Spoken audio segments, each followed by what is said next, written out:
Welcome everybody once again to Cheap Pops. I'm Dave. I'm Nick. And actually, if you've never watched us before, we talk about wrestling, we talk about movies, we talk about video games, pretty much anything pop culture, but mostly wrestling. And there's a lot to talk about, a certain thing that I'm probably going to go on a rant on, but first off... Is it going to be better than your last rant? No, probably not. But what's going on with the WWE 2K24 game? It is going to be 40 years of WrestleMania. I can't wait. I have already pre-ordered it. Dropped $120 on it. But I think it's going to be worth it because we definitely will play it once I get it. Yeah. Oh, yeah. But what stuff are you excited about for it? Mostly for the ambulance match. This will be the first time ever that they will put an ambulance match in. That's cool. Yeah, I mean, I'm interested to see what they're going to do with the game. And did they do one last year, or did they wait a year? Did they? I don't remember. I don't. Yeah, the 2K23. Did they? That's the one that we're playing. Where I made Mr. America. Yeah. I'll play his version of it, and I've got an Xbox now, so I'll probably download it at some point. I'm not going to play. Welcome for that one. Yeah, you're welcome. Yeah, I'm excited about, WWE does good on their games. I really enjoyed the AEW game, even though some people say it's not any good. I really like it, so. Hey, who cares? Look what we grew up with the old school games. Yeah. What we have talked about. Right. One thing I do want to mention, something that we're going to be at, the Wrestling Classic 4 on the 23rd of March at the South End Community Center in Springfield, Massachusetts. We're going to have our table. We're going to be doing some trivia. Going to give out prizes if you answer the question right, handing out flyers, handing out business cards. Just we'll have up my Deadpool popcorn thing with candy in it, so people can have free candy and candy. And we'll give up anybody that comes to the table, you can get a free pack of trading cards. So let me list off who's going to be there because it's quite an extensive list. A few of the headliners. Eric Bischoff, Rob Van Dam, Matt Riddle, and then you've got Elias, Shane Douglas and Francine from ECW, Barry Windham, Enzo Amore, Brooke Tessmacher, the British Bulldog's daughter, who's going to have some of his memorabilia, Gangrel, Hornswoggle, Sabu, Bill Alfonso, and Christy Hemme. I don't know if they're going to add any more, but to me, that's a pretty stacked, thing. I mean, I'm more excited to meet Eric Bischoff. That's mainly the one that, we're going regardless to do our table and get the word out about the show. But I would say meeting Eric Bischoff is going to be pretty badass. Yes. I'm gonna wear my Aces and Eights vest because he was heavily involved in the Aces and Eights storyline, and I'm going to have him sign my WCW Nitro menu. I'm going to have him sign that. So I'm going to wear my NWO shirt. Yeah, so it's going to be a good time. If you want more information, you can go on Facebook, look up Zombie Hideout, or look up Captain's Corner. You'll find all the information. They post about it all the time, and every Thursday they've been announcing new people. So I think Gangrel was the one that was just announced. Hornswoggle was last week. But Gangrel, that's pretty cool. Right. You haven't met Gangrel. Yes. Did you? That's right. And I got his autograph, too. You did. That's right. Yeah. We've met so many people, I forget who. I will bring that picture frame right up on our next show. Yeah. And it says WWF on the picture. And that was the last one he had that said WWF. Right.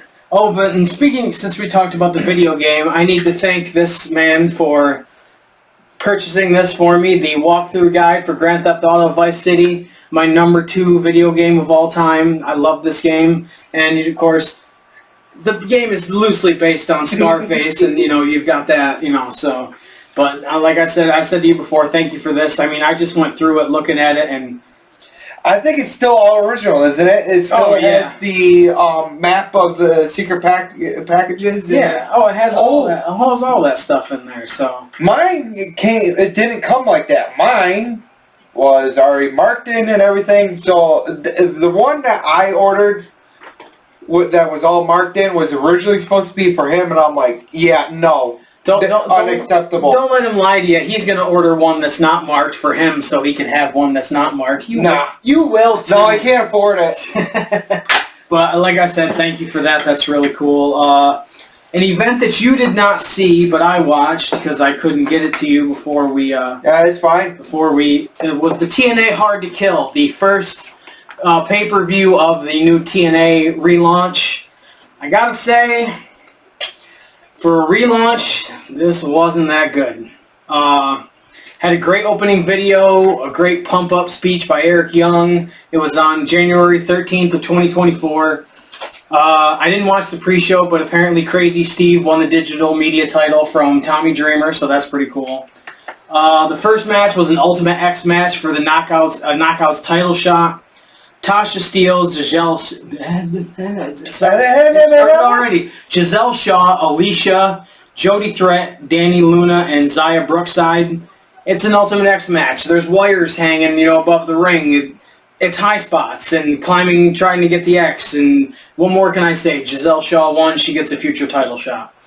The next match, Dirty Dango, who was Fandango in WWE, if you don't know. Fandango! Against PCO. Really cool entrance for PCO.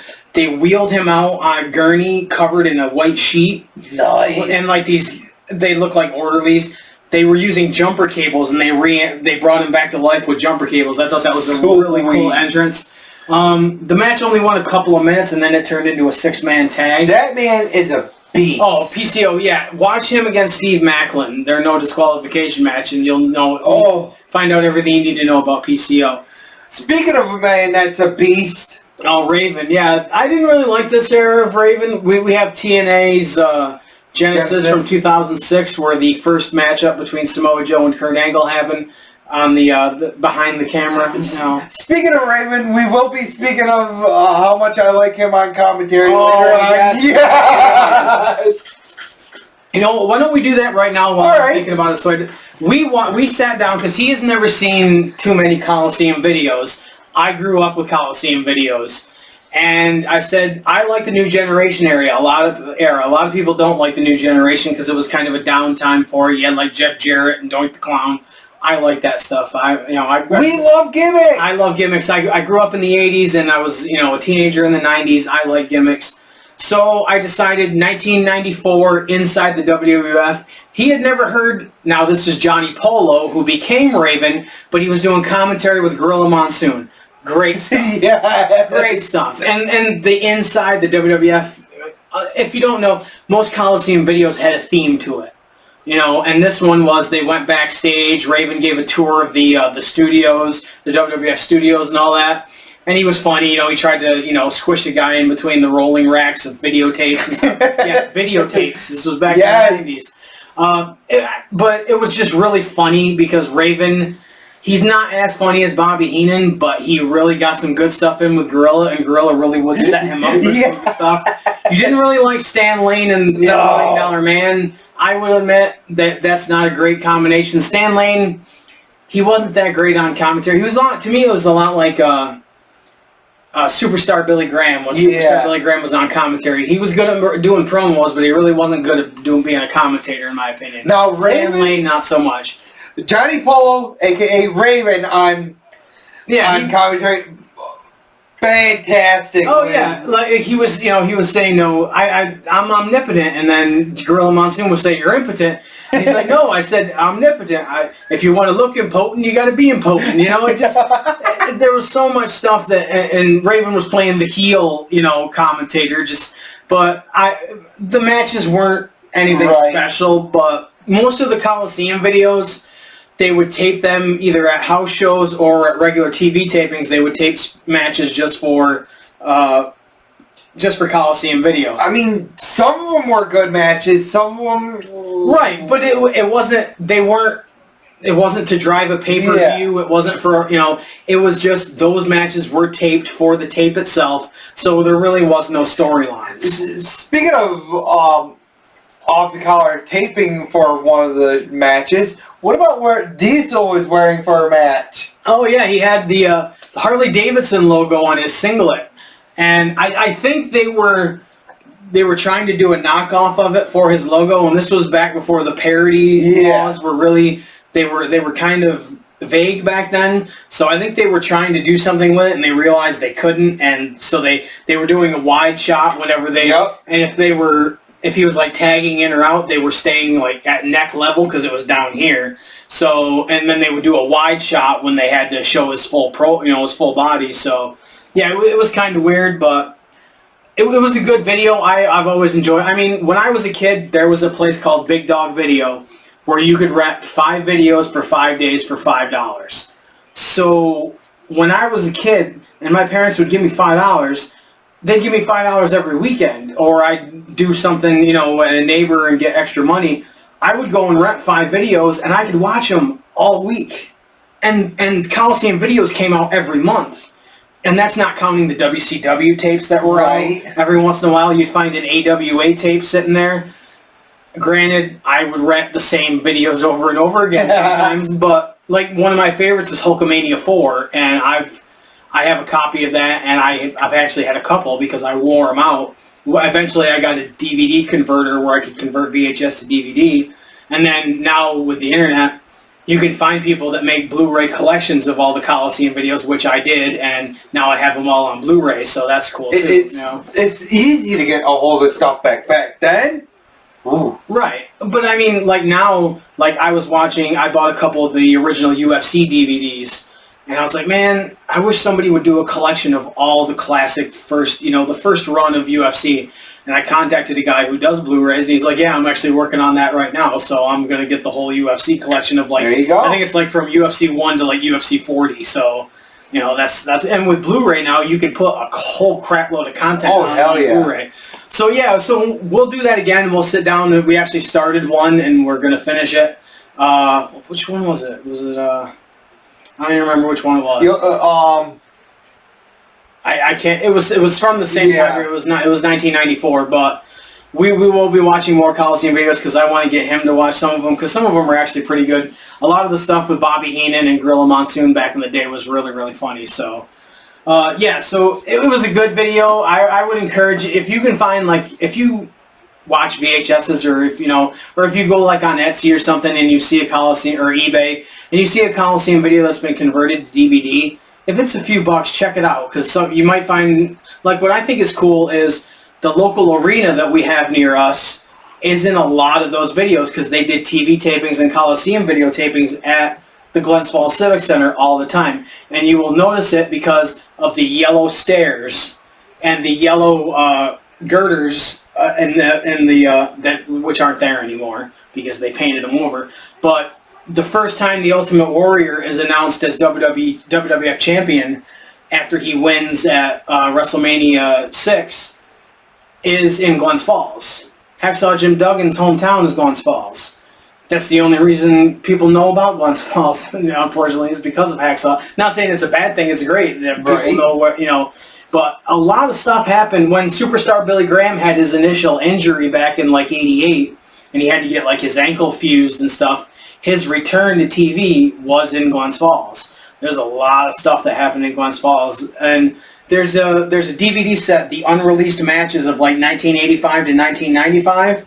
I would say at least 7 or 8 matches out of that DVD happened in Glens Falls. It's really cool to know that our local arena, we're not talking Albany, which is a big arena that they did, the 1992 Royal Rumble in, where Austin did the beer truck in Albany. X-Pac returned in 98 in Albany. I'm talking our small little arena. Some stuff happens. Not only did they do that, let's not forget that Stone Cold Steve Austin tried to run over Rikishi. That's right, and ran into the cop car. Yep. And Rico wrestled Naked Midian, and Kurt Angle won his first.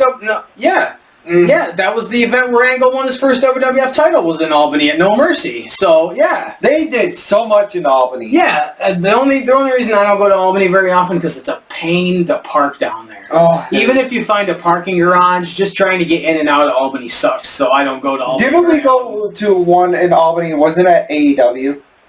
No, we went to AEW in Massachusetts, and I had the infected tooth, and I was hurting the whole way home. No, that was in Massachusetts. I don't think you and I have ever gone to anything in Albany, but maybe an autograph. No, because they were going to come to Albany the following. Yeah, because we already bought tickets to the one in Massachusetts, and then they announced that there was. That's what it was. Yep. So back to Hard to Kill. this segment's Hard to Kill.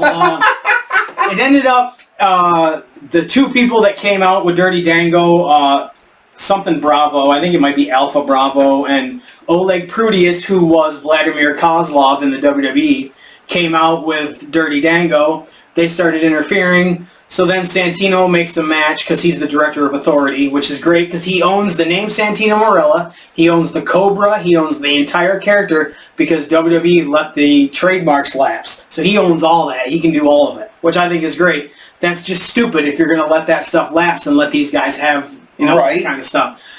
He came out. Can John Cena please own John Cena? Yeah. But he came out and said it's gonna be a 6-man now. So he brings out Rhino and Jake Something. I like Jake Something. I think Jake Something is actually pretty. Were you gonna say Ryback? No, God, no. I hope not Ryback. So it turns into a 6-man, and it's all right. They end up doing 3 finishers on the Bravo guy. Dango sacrifices Bravo with the gore, and then Team PCO gets it was okay. Like I said, this wasn't a good pay-per-view, and I love TNA, but it wasn't. Next match was for the Knockouts tag titles. MK Ultra, who I really like, they've got kind of like a dominatrix kind of lesbian thing going on, which is it's weird, but it's ever since they had their dog collar match, they've against each other. Now they're tag partners, and they're just it's hot, but it's weird. And against the returning Decay of Havoc and Rosemary, which I know you're happy that it's back to being Rosemary and not whatever she was. Oh, I know. It's like, what the? It was a really good back and forth tag match, and Decay won the Knockouts tag title, so that was pretty cool. X Division title of 3-way was next. Chris Sabin, the champion, against Vikingo and Kushida. It's an X Division match. Vikingo's in it. Kushida's in it. Chris Sabin is in it. High spots. There you go. It was a good match. Sabin retains. To me, now that AEW is around, now that GCW is around, now that I've seen any Lucha Libre at the Cruiserweight division, the 205 Live, NXT, the X Division doesn't mean as much to me as it used to, because back when it meant something, nobody else was doing any of that. I mean, yes, the WWE had the Cruiserweight division, but they weren't doing anything near what the X Division guys were doing. So it wasn't that great, but... Yeah. Let's face it, most of the really, really good matches in WCW were with the Cruiserweights. Yeah, most of the undercard, yeah, definitely. The next match, I was actually intrigued by this. Josh Alexander against, what the hell's his name? Hammerstone. I can't think of his first name. Who was in MLW. This is my first time seeing Hammerstone. I thought it was a really good, well-paced, not old school, but it was well-paced. It was something different from what they'd been doing earlier in the night with all the high spots and stuff. Hammerstone's pretty impressive, which sucks because now I can't remember his full friggin' name and call him impressive. But Josh Alexander won. It wasn't great, but it was a good match.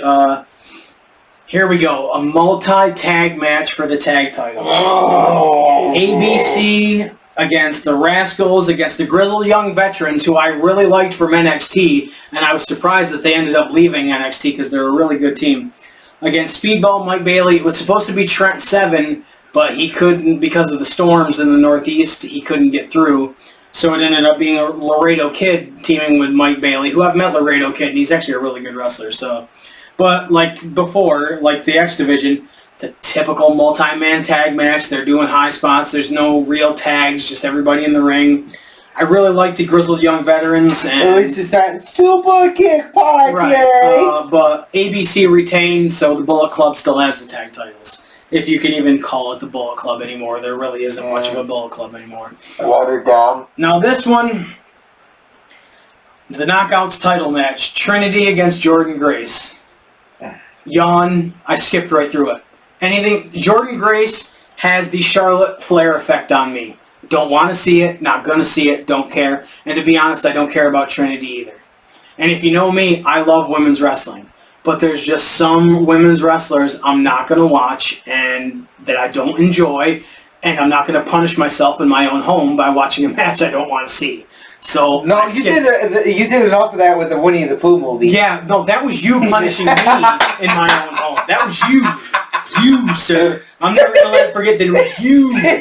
It was you. Now, the next match, if one of the guys wasn't in this match, I would have enjoyed it. But it's Alex Shelley as world champion. To me, Alex Shelley is the Rey Mysterio champion of TNA. Alex Shelley should never be a world champion. Great wrestler. Great on the mic. Great in tag teams. He was great in the X Division. The stuff he did with the paparazzi cam back in the day with Kevin Nash. Good stuff. World champion? Nope. Not a world champion to me. Moose cast in his feast or fired.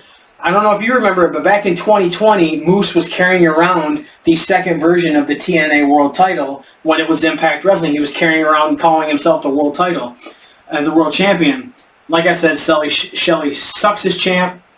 Shelley worked on Moose's arm. Moose counters Shelley and hit a spear. New TNA champ. I'm happy. I like Moose. He's just signed a multi-year deal, so that's cool. You know, he's going to stick around for a while. And then music hits. Nick Nemeth, formerly Dolph Ziggler, comes into the ring, attacks Moose, and so he's signed with Impact or TNA. That's good. I mean, he's in his mid-40s, so this is going to be his last run until he goes like to the WWE and gets a Hall of Fame induction or something. Right. I'm not knocking it though. Great performer, and it's a great get for them. So the biggest WTF was Jungle Boy going to New Japan. Yeah, if that keeps him off of AEW, I'm all for it. I'm for it. But still, why fire CM Punk? Yeah, that whole thing. Just so he can. Yeah, that whole thing was just stupid to begin with. Ugh. But now we get CM Punk in the Royal Rumble tomorrow. As we're recording this tomorrow, we are going to do a Royal Rumble preview at the end of this, and we are recording this before SmackDown. So if anything happened on SmackDown before the Rumble, we won't know about it to put in this recording. So right. We're going to go by what was on the website Friday morning because that's all I know. So, and there's not much to it. Don't shoot the messenger, people. Right. I don't know if you saw, but I saw this, and it's just a rumor. But the rumor is Hayden Christensen is going to voice Shadow in the Sonic 3 movie. Ooh. I kind of like that. I like, how Brendan Fraser has kind of gotten a resurgence in his career due to The Whale and all the, the outpouring of support for him. I still want to see that movie, The Whale. I do too. But now Hayden Christensen, because he was in Ahsoka and all that stuff, and there's more... there's more love for the prequels than there used to be. I like that his career is kind of getting a resurgence, and if that leads to him doing more things, I'm all for it, and I think it'll be a good voice to be Shadow. So. Still, my favorite prequel movie is always going to be Episode 3. Oh, yeah. Great movie. Good stuff. I've grown to enjoy the prequels more than when they first came out. Once you watch like The Mandalorian and stuff like that, and you see where it went, and once I saw Rogue One, that was really good. Rogue One. That was one of the best things they ever did. And then you go back and watch the prequels, and you go like, these prequels do a good job of setting up the story. And there are a lot of people that say you should watch them in order as they happened. I'm going to be the kind of person that says, I watched the original trilogy, that's the way everyone should, and then you watch the prequels, and then you go, oh, okay. To me, if you watch it in order, it's kind of like, yeah, it's a linear story, but I like it better when you saw the 4, 5, and 6, and then, but that's just me. But, so what do you think of Raw moving to Netflix? And a lot of the other content that's going to be moving to Netflix, like the network, in 2026. It's if it's moving to Netflix. Yeah, see, that's the thing is you go to different sites and it's like, this is moving, no, this is moving, or this Peacock's deal ends this time, and I don't want to pay to watch Raw. Right. But if the network is on Netflix and Raw is on Netflix and it's going to be a flat thing where I don't have to have Peacock anymore, I will go to Netflix because I'll be moving from one pay thing that I was paying for to one that I wasn't. So the biggest thing of my hang-up is the price of Netflix. $20 a month. right, but Netflix does have a lot more shows and a lot more movies and stuff, but I don't care either way because I always DVR Raw and I fast forward through it, so I'm not that real. I mean, I can always watch highlights, Me, I'd rather watch the old stuff, like we were talking about on the way here. Right. But if the network moves over to Netflix, I'm going to get Netflix to get the old stuff. Right. So, that's kind of a double-edged sword. That's Did you see that Pete Dunne is back and he's not booked? Yes, finally. And that's the thing. I think we've talked about it before. He was in the Royal Rumble as Pete Dunne at one point. The same people that watch NXT, watch Raw, watch SmackDown, they know who he is. They know he's not Butch. They always knew he wasn't Butch. They may not have been chanting Pete Dunne, but they knew who he was. Right. So, and then now they're acting like it's a whole new person. It's the same guy. It's always been the same guy. Why didn't you could have just kept him as part of the Brawling Brutes in the Bruiserweight stuff, and he would have fit just fine. Yeah. He just would have looked a little different than Sheamus and Rich Holland. But he still could have been part of the group. Not everybody in DX looked the same. Right. I mean, Road Dogg was wearing like MC Hammer pants, and Mr. Ass was wearing the tight bike shorts, and Triple H was wearing the long tights, and Chyna was getting boob jobs and her face realigned and stuff. X-Pac was wearing the singlet and the long tights. They didn't all look the same, but you could tell they were all DX. So I don't know. I don't know either anymore. Have you seen what the Young Bucks have been doing on AEW? Not really. They're kind of turning heel, and they're acting as if they're the smug executive vice presidents that they always should have been, and all that stuff. And they're really playing into the internet rumors about them, so they're playing into it. Which, I used to like the Young Bucks at one point. I don't really care about them anymore. They're overplayed to me, and they don't mean as much as they used to, so I just kind of fast forward, unless it's something I know is going to be entertaining. Right. I'm really not happy that it's going to be Sting and Darby Allin against the Young Bucks as Sting's final match. I'm not happy about that at all. No. But the reports are that Sting requested that.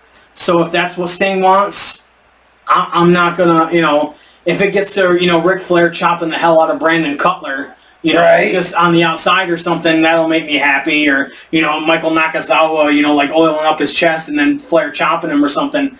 Whatever. No better oil. But just, whatever.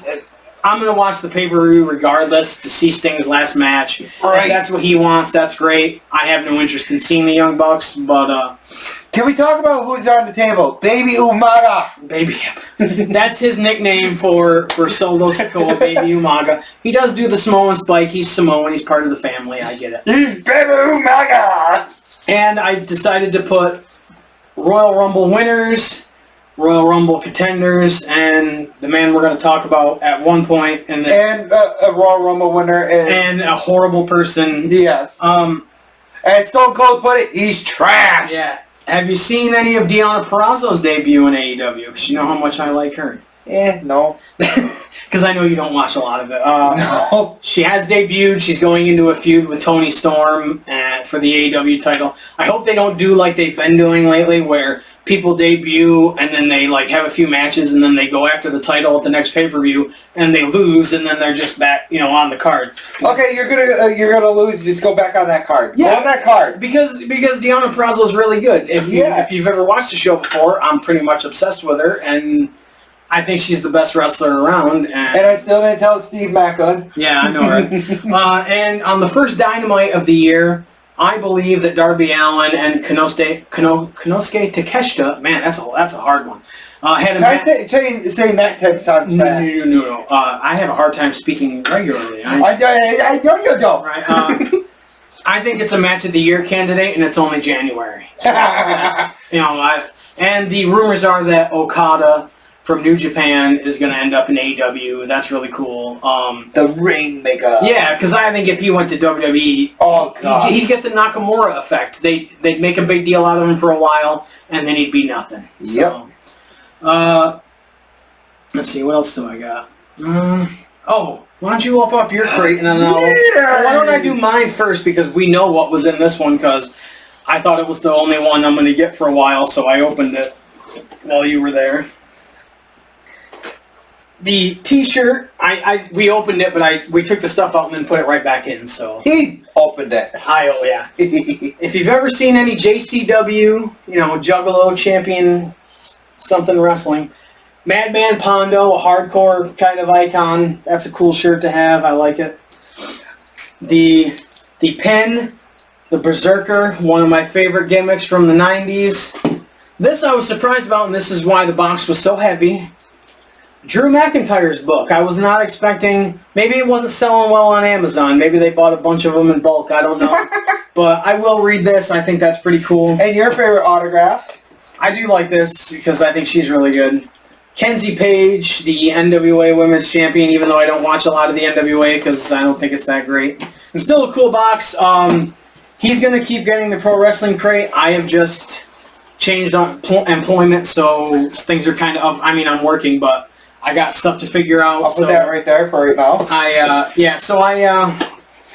I kind of paused the crates for a little bit. So, ooh, Eddie Kingston. That's a cool shirt. I like that. That's really cool. I'm actually pretty sad that I didn't get this crate. And if you don't know, if you get these crates, they are going to be bi-monthly now. But I believe there's going to be more. They're going to pack more into the crates. Hopefully. Yeah, that's from what I was reading. This is really awesome. That's cool, though. I mean, it is kind of a bummer because I did enjoy getting them every month, so. Ooh! That's pretty cool. Macho Man Randy Savage. This is like the 90s! That's the WCW right there. I can tell just by... Ooh, yeah! That's cool. I like that a lot. Not really like this. I like that a lot. That's really cool. Oh, Legion of Doom socks. Don't hand me socks. You know I don't like socks. No, to hang them up behind us. Oh, okay.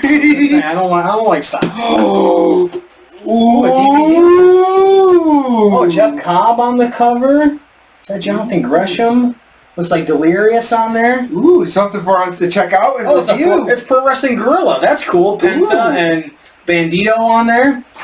Jake Atlas against Jungle Boy and Trey Miguel. Laredo Kid against Puma King. Darby Allin against Brody King. Ooh, that'll be a good one. Something for us to review and watch. LAX, Santana and Ortiz against the Lucha Brothers, against the Rascals in a 3. Wow. That's cool. That's really cool. I'm so glad we got to meet you. Dude, I'm so bummed that I didn't get this crate. That's so cool. You can have them. Oh, dude, you're the man. King Haku. Not a lot of people gave Haku. Thank you, really. You're welcome. I'll give you some of my socks to cover up for it. No, I don't want socks, damn it. King Haku was one of my favorites as a kid. And a lot of people didn't like, you're not supposed to like the bad guys. Right. When I was a kid, I asked my mom if Haku and the $1 Million Man could come to my birthday. I was 7, but I liked Haku. I thought he was a badass, and he was. And if you hear any stories about Haku, they're all true.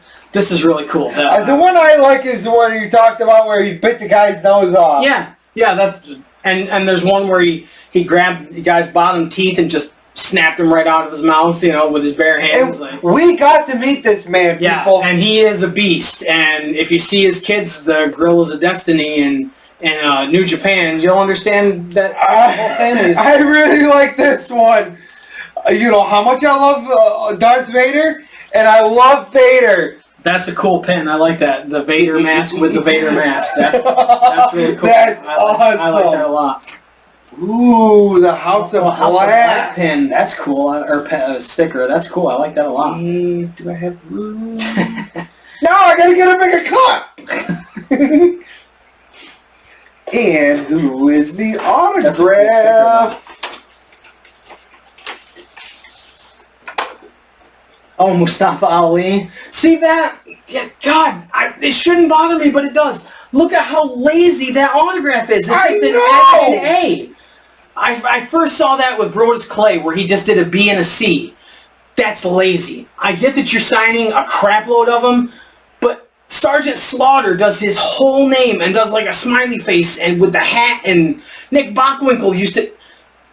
That's lazy. I'm sorry. I know you have to sign a lot of them, but to me who can't copy that autograph? Right. Who sitting? I could do that with a marker. I could just go MA and it would look exactly like that. To me, that's lazy. You know what? We're going to do this for a giveaway. How's that sound? All right, so that's fine with me, yeah. Here's the sleeve for it. Okay.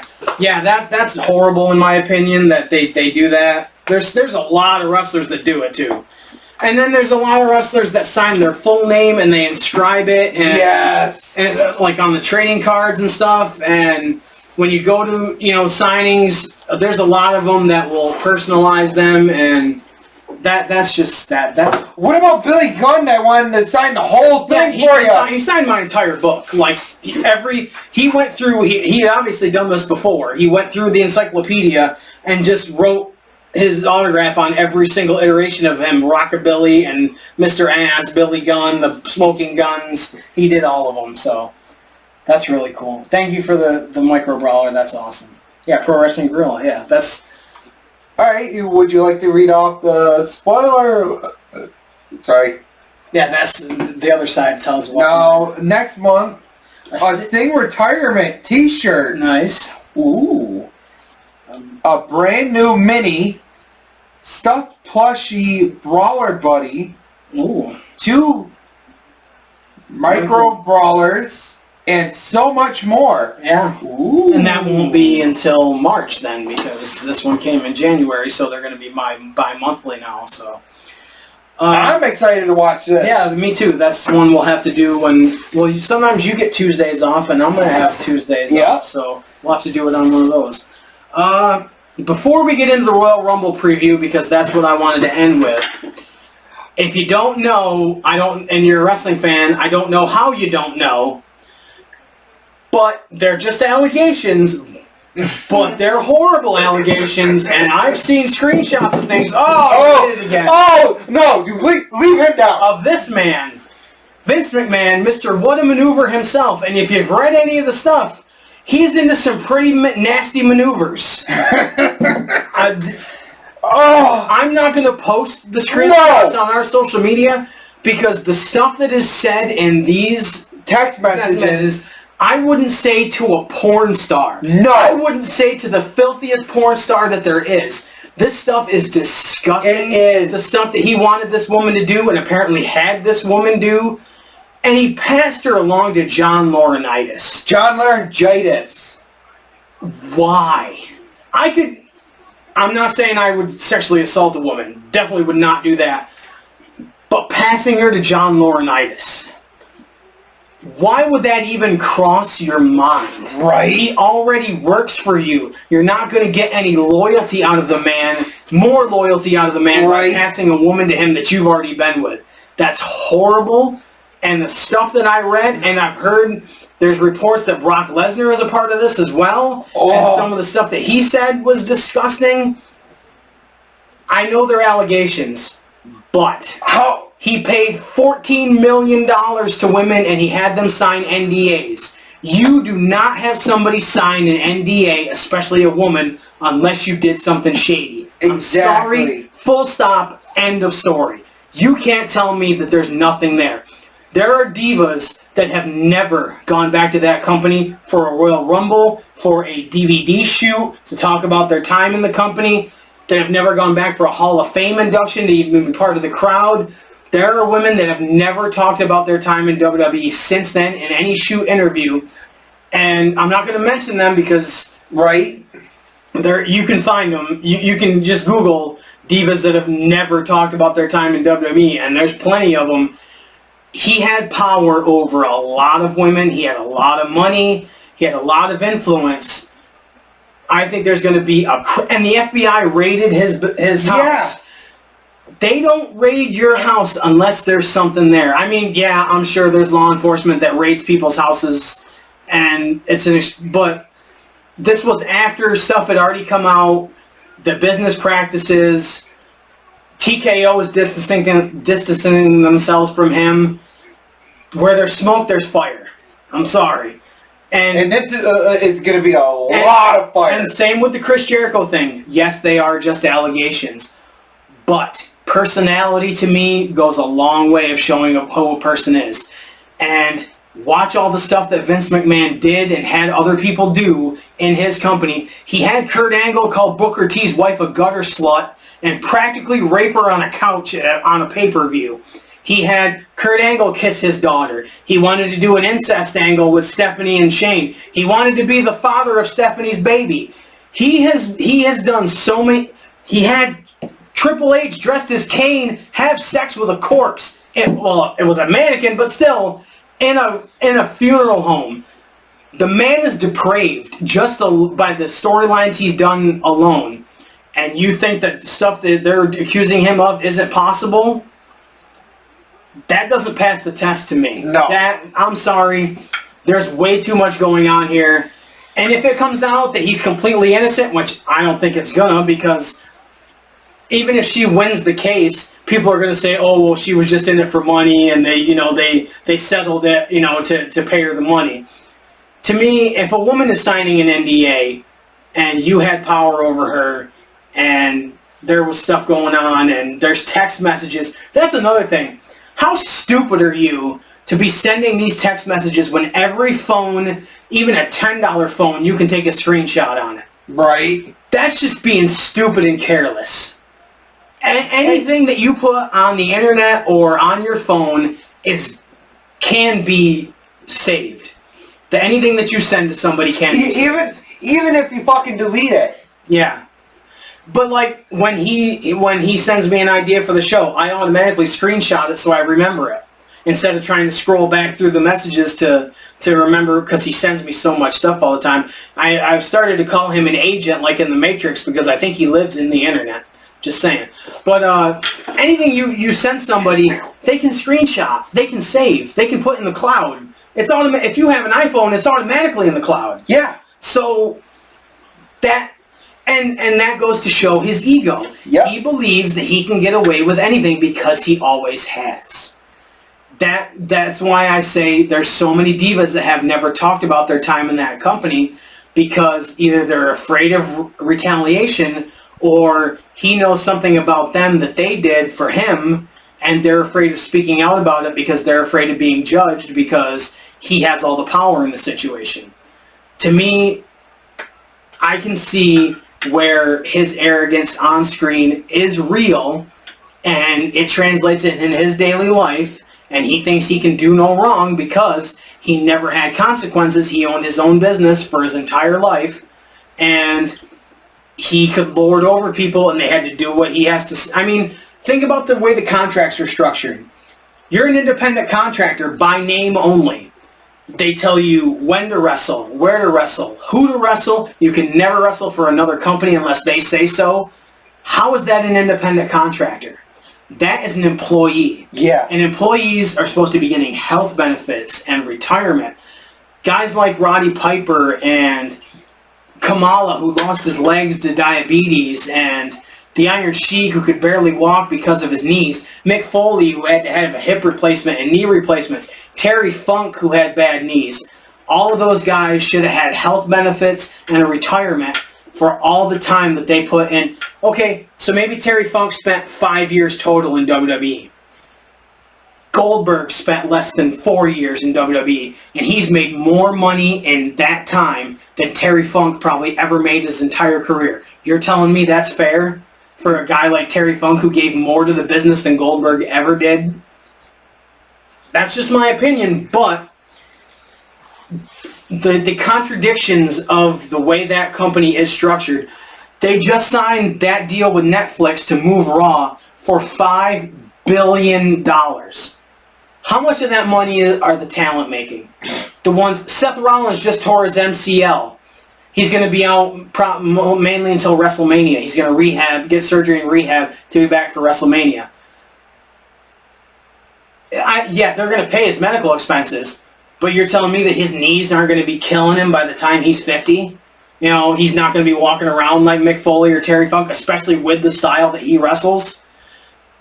To me, all you need to see, go watch Attitude Era stuff. Go watch the stuff he did with Sable. The stuff he did with Stacy Keibler, with Trish Stratus. Making Trish Stratus strip and bark like a dog in the middle of the ring. The stuff that he would say when Linda was comatose, and he would make out with Trish and grope her and all that stuff. You would say, well, yeah, but Trish agreed to it. Okay, did she agree to all of it because she thought it was a good idea, or because he was paying her a lot of money and she thought that that was the only way she could keep the spot that she was in? To me, that, yeah, okay, there's people in Hollywood that do things they don't want to do because they're making the money. There's people in any kind of entertainment that do things they don't want to do to get the paycheck.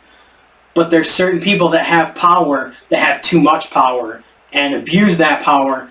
And to me, men that abuse the power they have to abuse or manipulate women are the worst kind of men, in my opinion, because they make every other man look bad.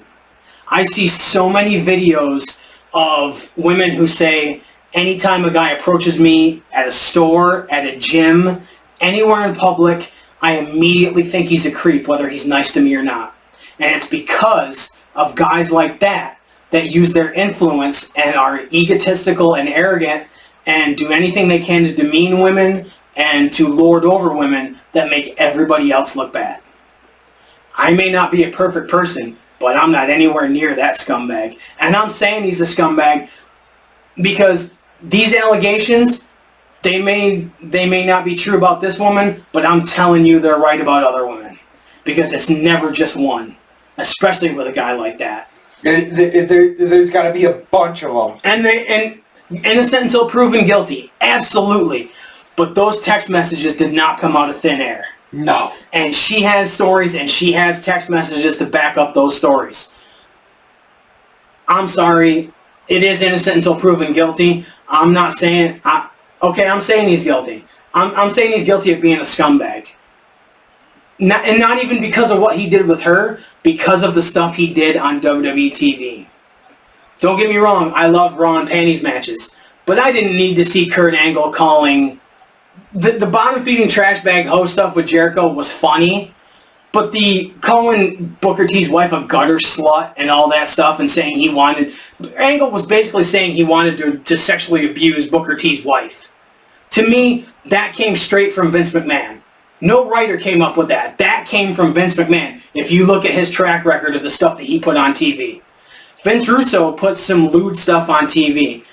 I don't remember him ever in TNA or in WCW ever going as far as the stuff that Vince McMahon did in the mid-2000s. In WCW, did he do stuff with Stacy Keibler? Yeah, he did stuff where, you know, she was pregnant and stuff like that. And yeah, Ric Flair was going to be the father. But he didn't do a storyline where Vince McMahon was going to be the father of Stephanie McMahon's baby. He didn't do that when he was the writer and Stephanie McMahon and Vince were there. He didn't do that. Thank God Stephanie turned that down. Yeah. Thank God. But it had to come out of his head, and she said on the video that it was Vince's idea.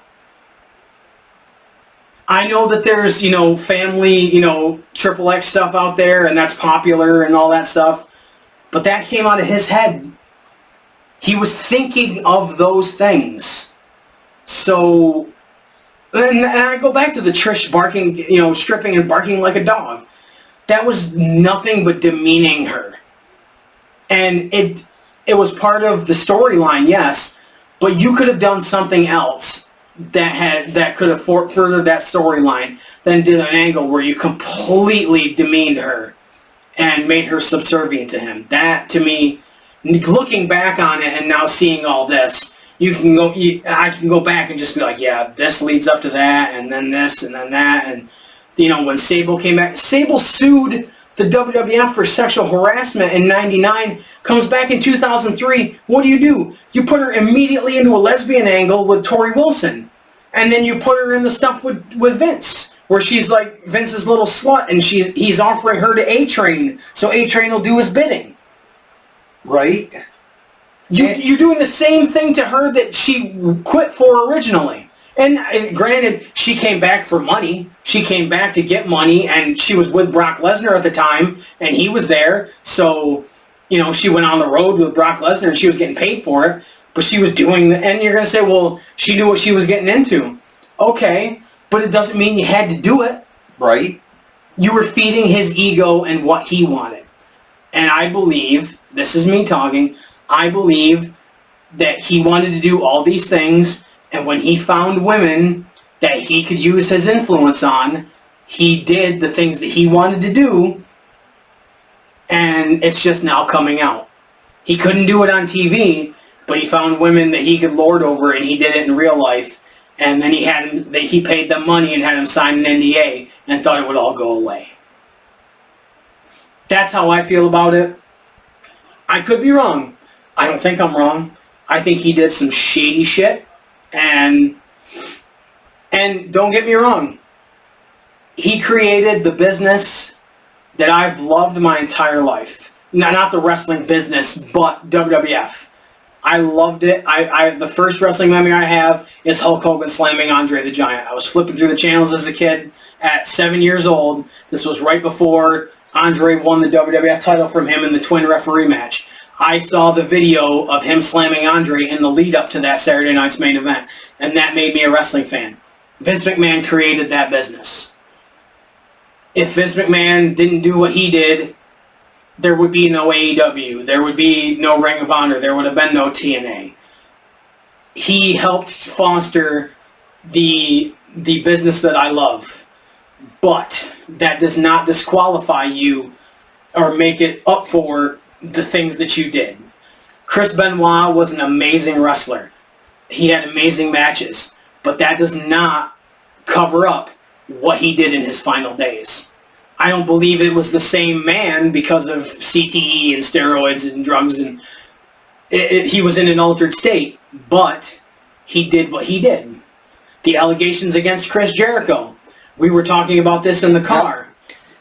It may be total fabrication. Kylie Ray may have been lying, but if any interview I've ever seen with Chris Jericho, he comes off as one of the most smug, my shit don't stink people I've ever heard in my entire life. He has also been on a recording saying he understands how someone could kill his wife. That's recorded. He said it. That to me is an arrogant person, and if I was his wife, which thank God I'm not, plus I'm not female, so how could you still be married to a man who says, I understand how somebody could kill their wife? He may not have said it exactly like that, but he said that.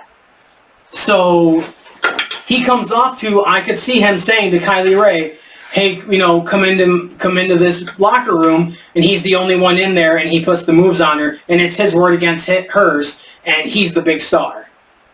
And everybody, I've seen so many posts defending him. And like I said, innocent until proven guilty, but no, there are a lot of people that are coming to her defense, but there are a lot more people that are coming to his defense without wanting to hear her story at all. And I get he's the big star, and he's Y2J, he's Chris Jericho, he's the Painmaker, Le Champion, he's the big star. But you've also got to listen to both sides of the story. And if you're not, and Vince McMahon, he may put out statements and stuff, but I don't know how he defends this. I don't know how he gets in a public forum and tries to defend this, because people are going to tear him apart. Legitimate people. I'm not talking about like Sports Illustrated and all these companies that they give exclusives to, to get news out and stuff. They're not gonna grill him. But you get somebody from like a podcast or something. And I don't think that they're gonna touch that with a 10-foot fucking pole. No. And TKO is already starting to distance. That's why they let him go to begin with. That's why they were selling his stock. That's what they wanted to distance themselves. From what my friend told me, Slim Jim, who was sponsoring the Royal Rumble, pulled out of that sponsorship. They want nothing to do with the Royal Rumble now. Now, that may not be going forward, but with this event right here, this close proximity to these allegations, and this is going to a court of law. This is not just allegations that somebody made on the internet. There's screenshots of legal court papers where these text messages were filed in a court of law. And he's had the FBI raid his residence. And I don't know if they raided his office or whatever, but still, that says a lot to me. And him stepping off TV for a while. And Stephanie taking the leave of absence as well. That's not good. And Triple H coming back after having a heart attack to run the company because Vince, stepped down.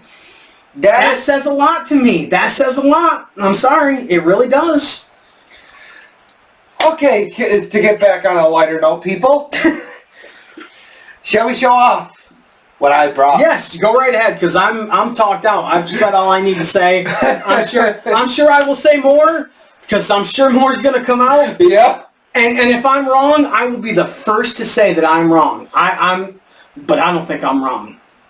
I showed you that video of Dave Chappelle saying, I'm not saying he did it, but there's a good chance he did it. I'm going to say there's a good chance he did it. Right. I'm going to say, you go right ahead, because... Jimmy Hart. WCW Jimmy Hart with the Hulk Hogan. I like that. That's really cool. And it looks like it was actually airbrushed. Right? His suit looks like it was actually airbrushed. See, now me, I do want to get one of these, but I'd want to buy two because I'd want to open that thing. I bought two and I opened one and put it next to Hulk Hogan. See, I'm gonna show. I don't know if I've showed this. Go ahead, keep going. But I'm gonna pick this right here. Ooh, save this one for last though. And I also ordered old school, and I mean super old school Hulk Hogan when he was a heel. This is when he was under Vince's father. Vince's father. Alright, so that's good stuff. This I bought at a wrestling show a long time ago from the Top Rope Wrestling. When they had their merch table, they had a bunch of WCW stuff. The Jimmy Hart WCW megaphone, an official one. He signed it at a Northeast Wrestling event. This I have my picture that I have with Jimmy Hart that I met him in Florida. I talked about that on one of our... Yeah, where you look like you're mouthing the megaphone. Yeah, I look like I'm mouth sexing the megaphone. But this right here, one of the Galoob Jimmy Hart figures. He's got, I mean, it's not the full on, but it's still, this is from 1994. That is pretty cool. Yeah, so I just wanted to show that, but, you know, this is cool stuff. Right. I'm a Jimmy Hart mark. He's, you know, that's cool. So, you got anything else? What you got? Yes, I do. What do you got? I want to save this. Oh, man. I'm hoping. Last. I'm hoping. I'm up. Last. Robin, a.k.a. Damien, as a vampire. That's cool. I actually saw that in the store the other day, and I couldn't remember if you had messaged me that you had bought that or not. So because I knew you were doing the vampire ones. And hey Vince, take a hike. And I messaged you about this one. That's really cool. I like that Triple H a lot. That's really cool. This is when he started becoming right up there into his own. Yeah, when he actually had the chainmail. Yeah, it's got the chainmail vest on there and stuff, and the biker hat and stuff. That's really cool. I like that a lot. You showed off yours. This was the one I couldn't wait to come in.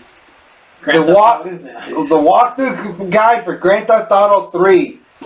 And I like Grand Theft Auto 3. It had really good story. It had really good missions and stuff. I just like the fact that the characters don't talk as much as they do in like Grand Theft Auto Vice City and San Andreas.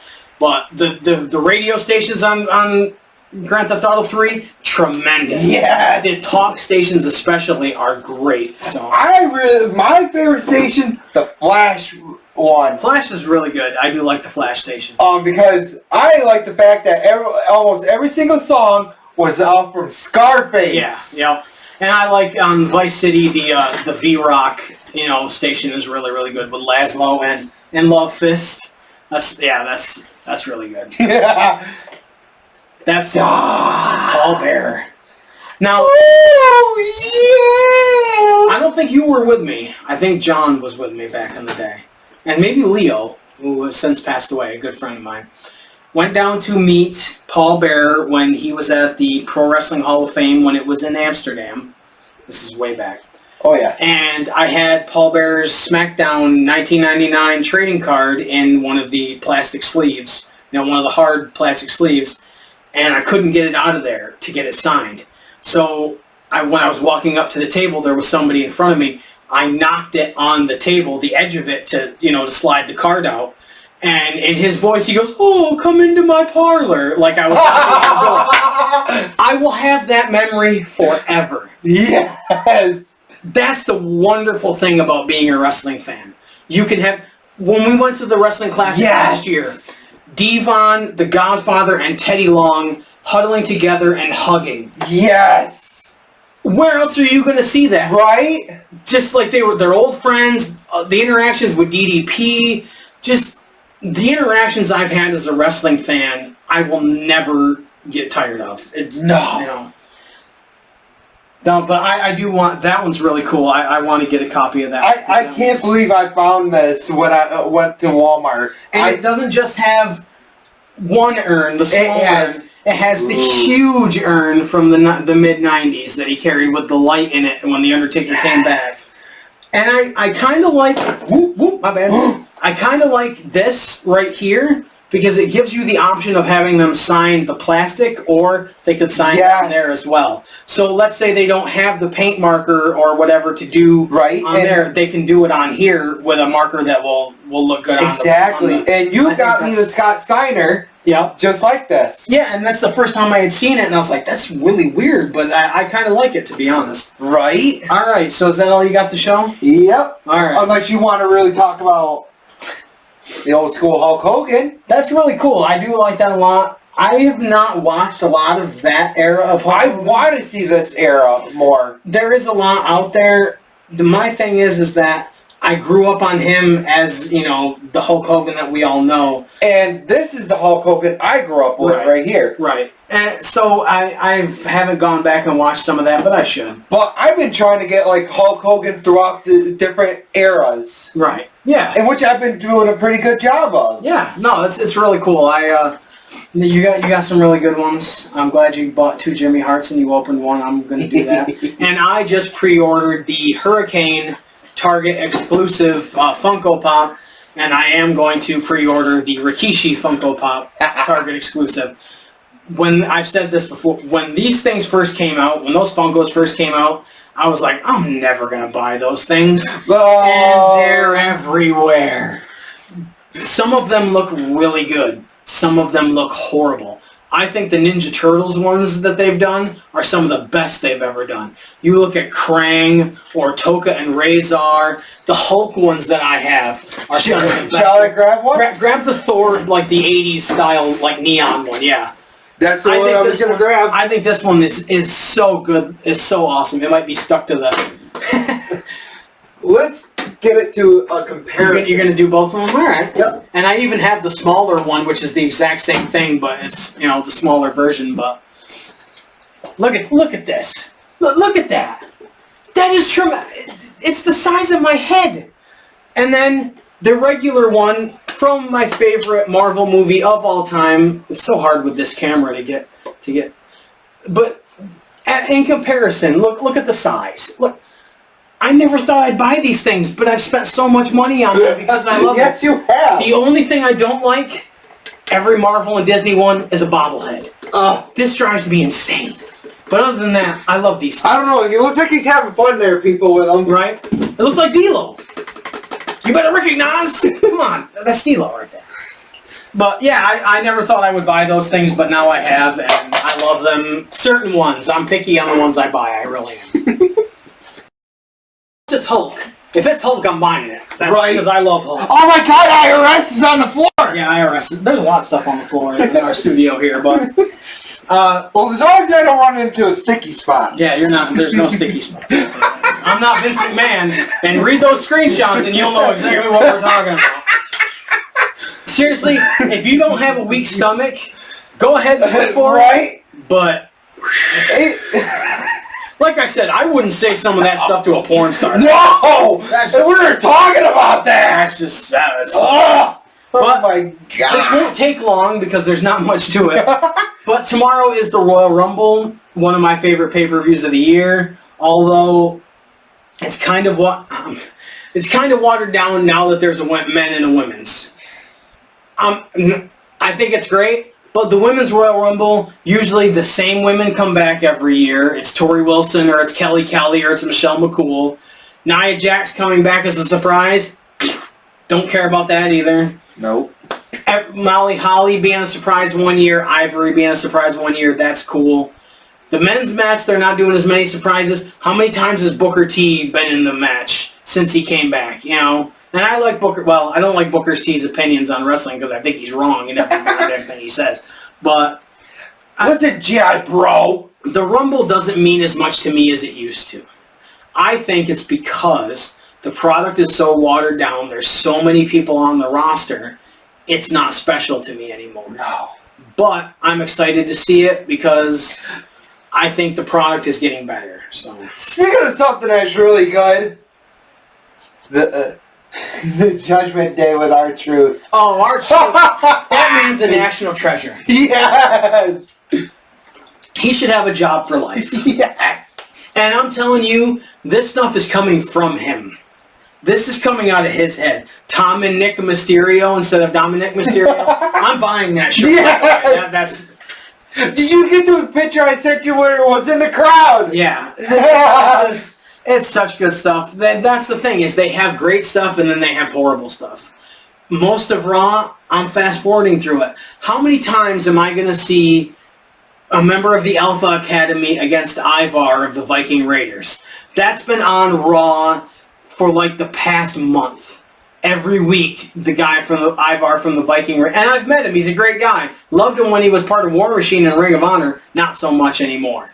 What now that his team sounds like a ride at the Great Escape up here. Yay! But so for the preview, the Kevin Owens against Logan Paul for the U.S. title. Who you got in? Yawn.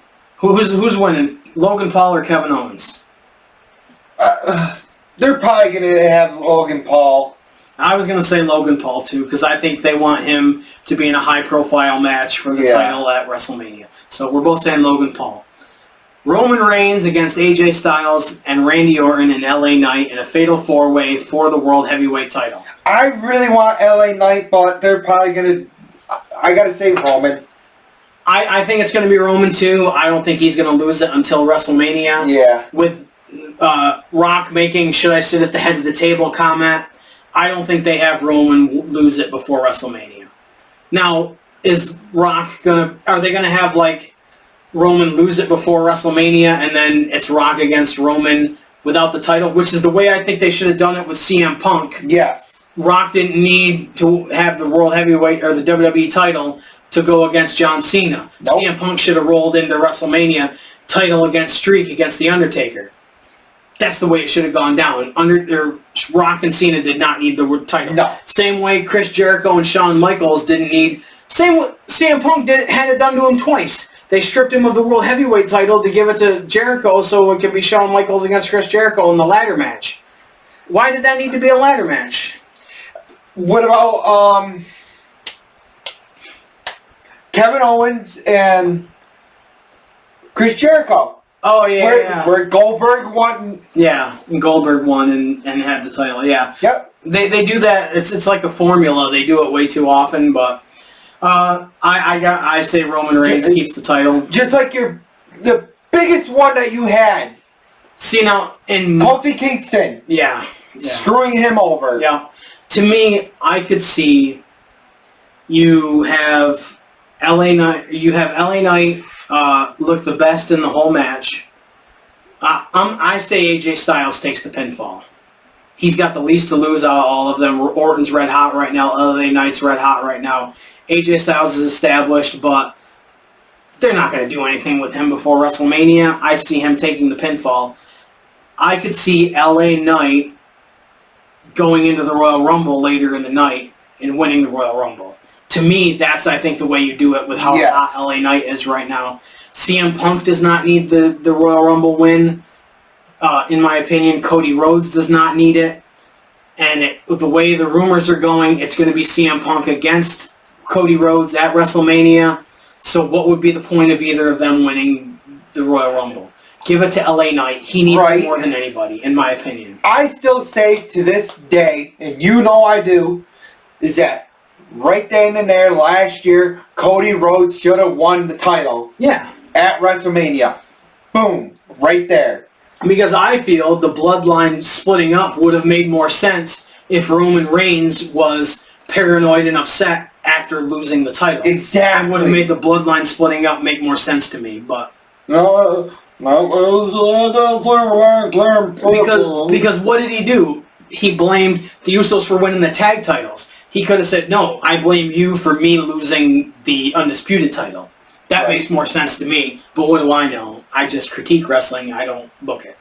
Well, they want to do long-term booking. Yeah. Remember that video I sent you? yeah, I think it'll be an okay match. The Women's Royal Rumble. God, I hope it's not Nia Jax that wins it.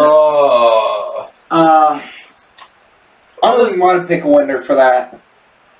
I don't want it to be Nia Jax, but I don't see them giving it to Becky Lynch again. No. I don't see them giving it to somebody that like Raquel Rodriguez that could use it, or I don't see anybody that's up and coming to get it. I think it's going to be Nia Jax. I hope it's not Nia Jax. I don't want it to be. It can't be Charlotte Flair because she's out with an injury, and I don't think she's coming back. No, God, no. And she doesn't need it either. You know, No, not like the 1 year that they had her win. Right. Oh, God. I think Asuka deserves it because they completely ruined hers by having Ronda Rousey make her debut right after Asuka wins the Rumble. So I say it's going to be Nia Jax, but I don't want it to be Nia Jax. I hope my prediction is completely wrong, but I think it's going to be her. The Men's Rumble. I want. You know what? Screw it. I'm taking a shot in the dirt. I'm going to pick Rodriguez. Okay. All right. The Men's Rumble. This to me is the most up in the air Royal Rumble in a long time. You've got Jey Uso, who's a main player. You've got Cody Rhodes, who's a main player. You've got CM Punk, who just made his triumphant return. Drew McIntyre. You've got the whole of Judgment Day, who are main guys. The Bloodline. You know, who doesn't think that Solo Sikoa could win it and then turn on Roman Reigns and make the Bloodline completely dissolve? Now that would be pretty cool. And with the way Roman Reigns has been treating Jimmy Uso, it could be Jimmy Uso. The Rock could show up and win the Royal Rumble. They haven't announced him for it, but they've only announced like 5 people so far. Who knows? I say it's going to be CM Punk, but I want it to be LA Knight. So I would love it to be Gunther. And with the promo that they did with Gunther and Seth Rollins this week, because Seth Rollins announced he tore his MCL and Gunther came out and confronted him, I'd love to see Gunther get it. Right. Lose the Intercontinental title in Elimination Chamber that really needs it, and then you have Gunther against Seth Rollins for the world title. You know, that'd be great. I'd love to see Gunther win that. That's a guy that really deserves it with the matches that he's had. Last year he was in the Rumble for over an hour and 11 minutes with Cody Rhodes. Yeah, and then that match he had at Clash at the Castle with Sheamus, that was a match of the year candidate in my opinion. The matches that he's had with Dragunov in NXT that were just, and the NXT UK that were just amazing. Yes. You know, so I would love to see him do it, but I think it's going to be CM Punk. How about you? I want to say Gunther.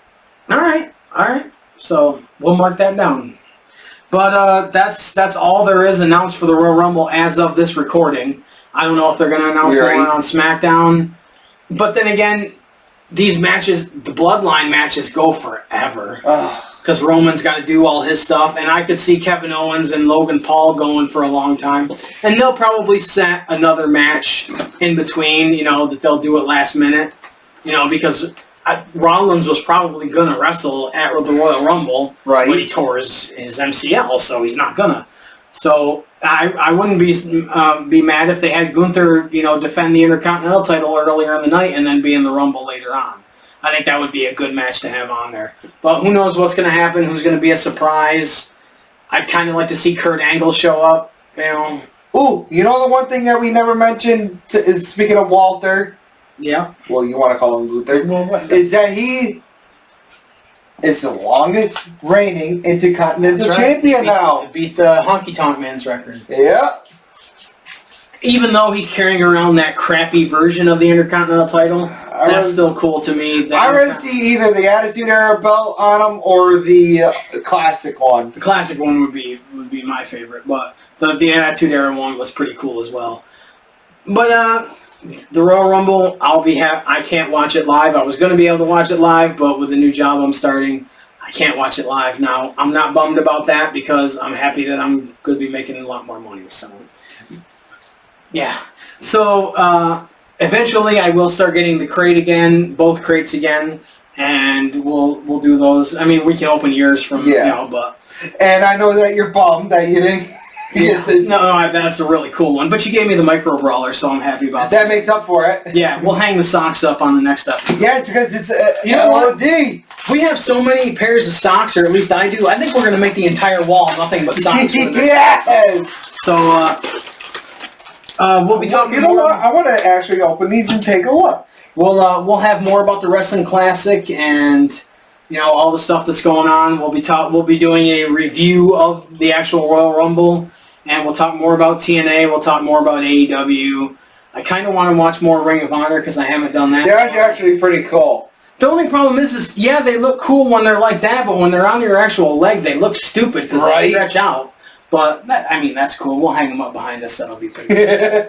So, like you said, we got plenty of them. Right. So, I'll be excited to watch the Royal Rumble. It's leading into WrestleMania season. My buddy Dave is taking his son to WrestleMania. It's in Philadelphia. Yes, it's close to where we are. I don't want to go sit in the nosebleeds for WrestleMania. Sorry, I just don't. No, we rather be right up and personal. And I'm not going to pay, $2,000 to $3,000 to sit in the front row or even close to that. No, I'm not doing it. So, yes, I would like to go to a WrestleMania at some point, but that might be on the bucket list at some point later on. Yeah, that would have to be on the bucket list. Yeah.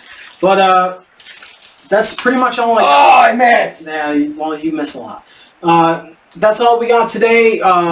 Cheaphops.redbubble.com. No, I just fast forward through stuff. Yeah. Cheaphops.redbubble.com for merchandise. Merchandising.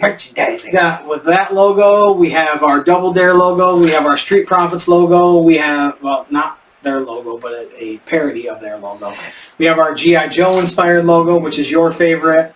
And we might have more. We are going to have more. We have our full body of our character. We haven't named him yet. We got to name him some. You know what?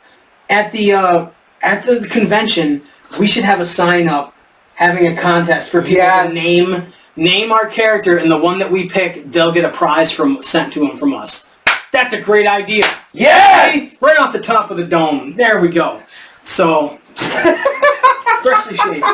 So, hey, what are you talking about? This is freshly shaved too. We'll talk more about the convention, all the stuff that's going on. I'm sure there'll be plenty of Vince McMahon stuff to talk about. So, and probably more video game news because you're always up on that. Oh, yeah. I'm Dave. I'm Nick. Pop Guys out.